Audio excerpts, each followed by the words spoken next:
এরপর কল্কি মন্ত্র জপ করলে আমরা দেখতে পাবো যে কল্কি মন্ত্র যদি জপ করি তাহলে আমরা কি পেলাম না, সন্দেহকারী যারা ব্যক্তি, সেই সন্দেহকারী ব্যক্তি যদি কল্কি মন্ত্র জপ করে তাহলে তারা পাবে আশ্বাস আশ্বাস। এরপর পাপী লোক কোনো যদি কল্কি মন্ত্র বা ঈশ্বরের মন্ত্র জপ করে তাহলে কি হবে না, তাহলে সেই পাপীরা তারা মুক্তির পথ ফিরে পায়, মুক্তির পথটা দেখতে পাবে। 14 নম্বর, সন্ধানকারী যারা, সেই সন্ধানকারীরা যদি জপ করে এই কল্কি মন্ত্র বা ঐশ্বরিক মন্ত্র যদি জপ করে তাহলে সেই সন্ধানী ব্যক্তিরা সাধারণত পাবে মোক্ষধাম। আর মানুষের মতো মানুষ যদি হতে চাও তাহলে কল্কি বা এই সমস্যার মন্ত্র জপ করলে আমরা সাধারণত মানুষের মতো মানুষ হতে পারি। এই রকম দেখতে পাওয়া যাবে এই যে কল্কি মন্ত্র ঈশ্বরের মন্ত্র জপ করলে আমরা বিভিন্ন দিক আলোচনা করছি।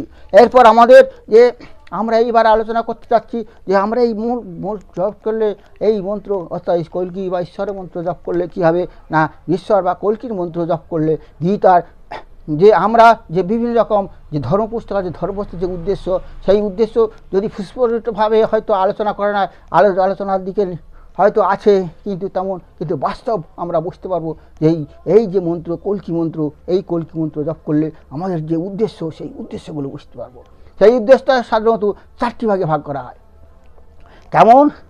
এই কল্কি মন্ত্র বা কল্কি যদি জপ করা যায় তাহলে বুঝতে পারা যাবে যে আমাদের উদ্দেশ্য, 1 নম্বর উদ্দেশ্য হলো আমি কে, আমি কোথা থেকে এসেছি, আমি কেন এলাম এই জটিল সংসারের মধ্যে, এবং মরার পর কোথায় যাব।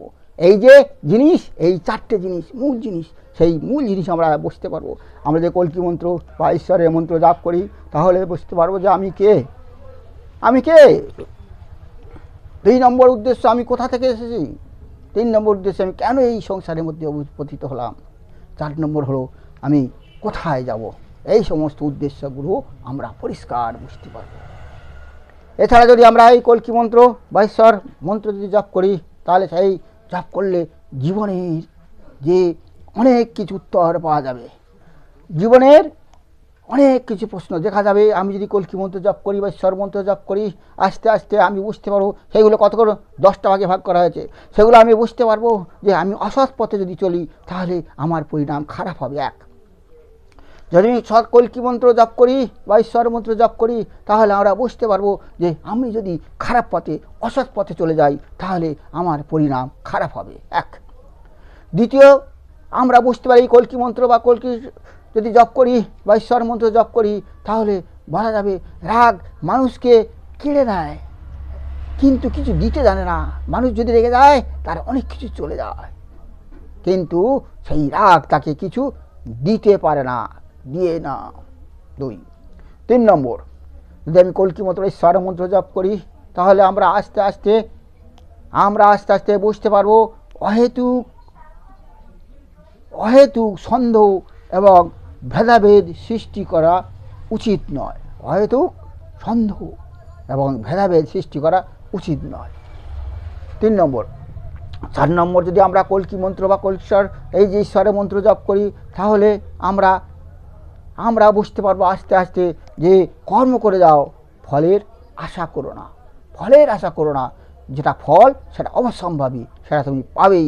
তুমি যেমন গাছ লাগাবে ঠিক সেই রকম ফল তোমার কাছে সেই গাছ থেকে পাবে।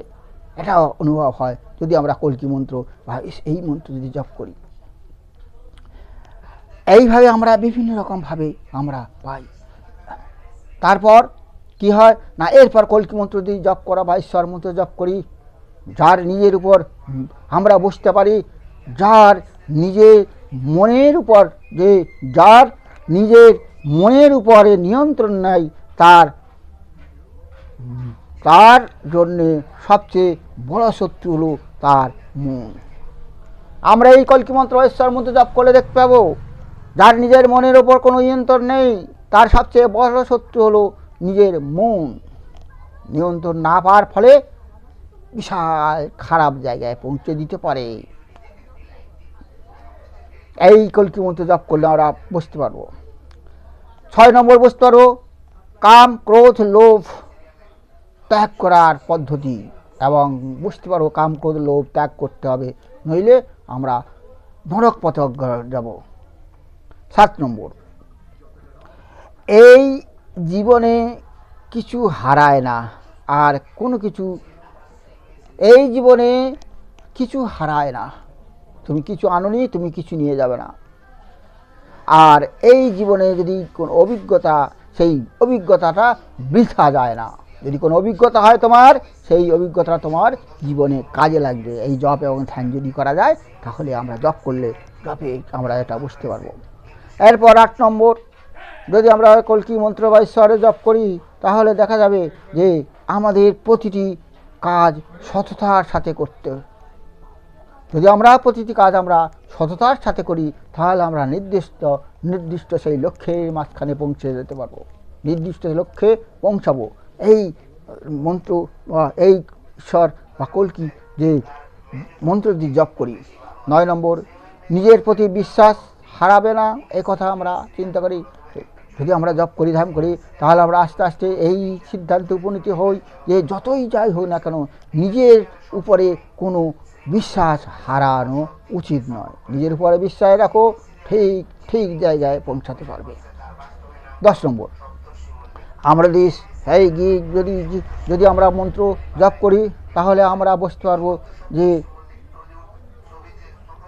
কিসের জন্য শোক করছো, তুমি কি এনেছো, কিসের জন্য। এই যে ভাবধারা, সেই ভাবধারাটা আমরা পরিষ্কারভাবে বুঝতে পারি। অতএব জপের বিভিন্ন রকম দিক এই রকমভাবে আলোচনা করলেই দেখতে পাবো। আমি বিভিন্ন রকম জপের দিক আলোচনা করলাম। এরপর আমরা দেখতে পারি, যদি কেউ জপ করে, কেউ যদি নির্দিষ্টভাবে জপ করে, সাধনা করে, সেই সাধ্যের মধ্যে দেখা যায় সে একটা দৈবী শক্তি পায়। এই সাধনার মধ্যে বা জপ, বিভিন্ন রকম জপ করে, যদি আমি ঠিক মতো জপ করি বা বিভিন্ন রকম জপ করে, তাহলে একটা দৈবী ভাব পাওয়া যায়। আমি বিভিন্ন জপের বিভিন্ন রকম দিক আলোচনা করছি, সেই সমস্ত দিকগুলো আপনারা শ্রবণ করুন। এই 1449 কল্কি অবতারের 1449 যে শ্লোকে, সেই শ্লোকের দ্বিতীয় শ্লোক বর্ণনা করতে করতে আমি জপ সম্পর্কে আলোচনা, জপের বিভিন্ন রকম দিক আলোচনা করছি।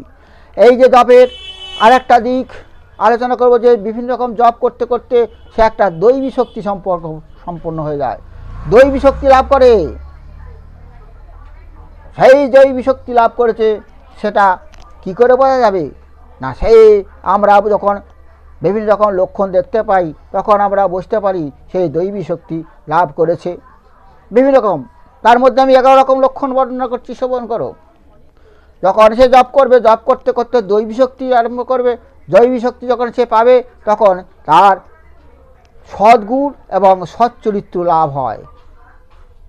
যখন দেখা যাচ্ছে সে লোক সদ্গুণ এবং সচ্চরিত্র লাভ করছে, তখন মনে হবে তাকে দৈবী শক্তি পার।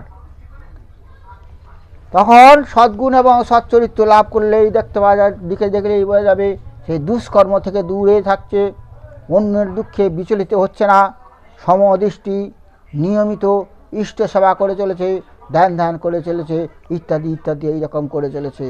1 নম্বর, এই লক্ষণগুলো তার কাছে থাকবে, এই লক্ষণগুলো তার কাছে পাওয়া যাবে। আমি একে একে আরও 11টা মেন লক্ষণ বর্ণনা করব, শ্রবণ করো।